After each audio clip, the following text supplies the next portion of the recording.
নমস্কার বন্ধুরা। যখন রাবণের ছাতিতে তীরভেদ করেছিল তখন রাম লক্ষণকে পাঠিয়েছিল রাবণের শেষ কথা শোনার জন্য। লক্ষণ যখন যায় তার কাছে গিয়ে বসেন, কারণ রাবণ শক্তিশালী এবং জ্ঞানী ছিলেন। তিনটি কথা বলেছিলেন যা কলিযুগে আজও সত্য। তিনটি কথা কি কি বলেছিল? জীবনের ভালো কাজগুলি আগে করে নেওয়া উচিত। রাবণ বলেছিলেন, আমি ভুল করেছি রামকে না চিনতে পেরে।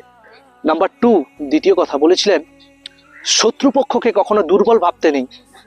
রাবণ বলেছিলেন, আমি বানর সেনাকে খুব দুর্বল ভেবেছিলাম। তৃতীয়, জীবনের যতই ভরসাযোগ্য লোক হোক না কেন কাউকে বিশ্বাস করতে নেই। রাবণ বলেছিলেন যে আজকের আমি আমার ভাইকে আমার দুর্বলের কথা বলেছিলাম বলেই আজ মাটিতে লুটিয়ে পড়ে আছি। জীবনে কখনো গোপন কথা কাউকে, কখনো আপনার দুর্বল কথা কাউকে কখনো বলতে নেই। ধন্যবাদ, সবাইকে ভালো থাকবেন।